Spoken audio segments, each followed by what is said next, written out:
This is Bill Swartz in Scottsdale with the 25th video from Rideshare Redemption. My story from riches to rags to rideshare, filled with reasons to believe in a changing America. In the fall of 2016, I posted a GoFundMe campaign, which raised enough money to get me off the streets of Phoenix, where I had been living that year with a shopping cart and my 2 dogs. It took 5 years for me to make it back to sea level, so to speak, housed, secure, and past the trauma of the experience. And then, this past summer, I learned of an opportunity to rent a car for use in creating a rideshare business. And so beginning in early August, I rented a vehicle from UCars and committed myself to establishing a new lifestyle centered around working full-time as a driver and simultaneously to documenting the experience through my YouTube channel, Rideshare Redemption. Today, I come to you 100 odd days from that first day of driving to report that I've completed 1,000 rides on the Lyft platform this week. I've averaged $1,000 per week in gross revenue for the last month. I've not received one single passenger rating below 5 stars, and I've posted 25 videos to my channel as of today. In just 15 weeks, my life has been transformed by the power of purpose, backed by a proven process, made possible by a higher power. My grasp of life events mandated the purpose. The process is a paint-by-numbers model for making money called rideshare driving. And as for the higher power, that's where my chips were placed for this particular bet. And for that, I'm thankful. Thank yous to Harry Conklin, rideshare mentor and driver extraordinaire, and to the best pit crew any driver could ask for, my support team at UCars, Brittany, Aaron, Austin, and the CEO, Joel Goldberg. Eternal gratitude to friends and supporters, among them Kevin, JL, and Eric, without whom this would not have been possible. In common practice, rideshare driving is a thankless, mundane, low-wage grind with no barrier to entry and low standards for service and safety. I decided to reject that model entirely because I, as the driver, have control over every single one of the dimensions of the passenger experience, with the exception of their mental state. And if I do my job well, even that will be turned over to me for the duration of the ride. I have driven every age group, from infants and families to the elderly and infirm, workers, tourists, executives, and entrepreneurs, couples on dates, concert attendees, sex workers, and plenty of folks who woke up where they did not know the morning after. I've picked them up in alleys, parks, scary neighborhoods, in front of mansions, next to mountains they got lost hiking, on the sides of freeways, behind guarded gates with stunning views, and literally in the middle of nowhere. I've laughed and cried, held hands with the bereaved, comforted the lost and alone, and delivered a helpless elderly man recovering from surgery directly from the hospital to his tent in a homeless encampment shrouded in the thick smoke of fentanyl being consumed openly. I've loved almost every minute I've spent with someone in the car. Rideshare driving is an amplifier of simple truths.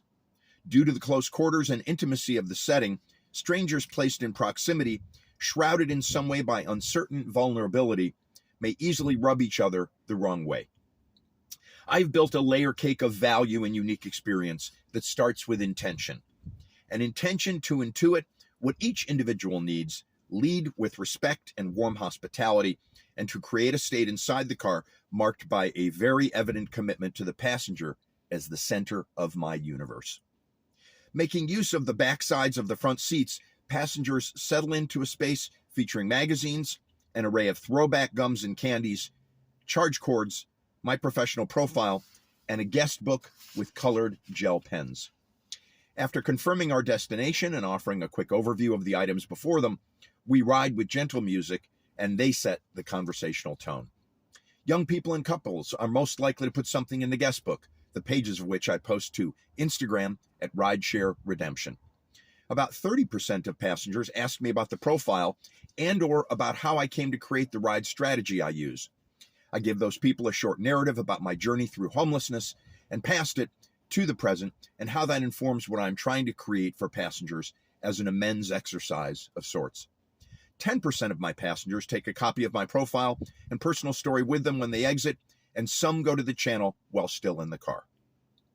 I can say that more than 50% of my rides, a full day is between 20 and 30 rides, delight in the setup.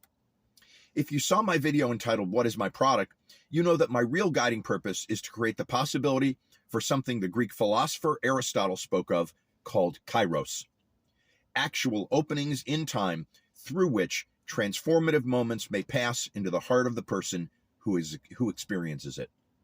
I know for a fact those moments have occurred for others and for myself in these first 1,000.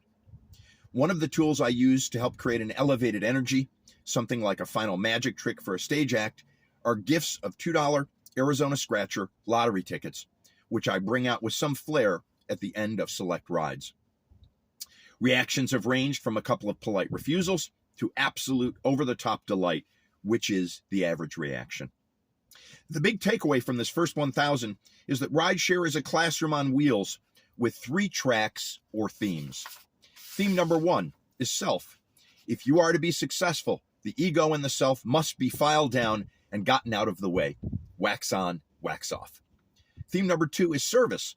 It teaches one to have the wisdom to know that every positive element and attitude you bring into the car benefits you more than the passenger. Theme number 3 is sharing. Rideshare is a high-volume shell penetration exercise. Rideshare provides an opportunity to use one's own story as the way to get others to open up about their own. Put simply, rideshare driving, if done full-time, is a full immersion experience which forces one to confront their own shortcomings and allows one to get the best of people in the hundreds or thousands, if they simply extend common courtesy and human decency to each and every one. So, having elevated my ride from the mundane to the mindful to the magical, what next? What's next for Rideshare Redemption is a higher profile. My mission is to elevate this channel while focusing day to day on delving deeper into the individual stories of passengers. Thank you, and please push the subscribe button for this channel to receive alerts when new videos are posted. Peace.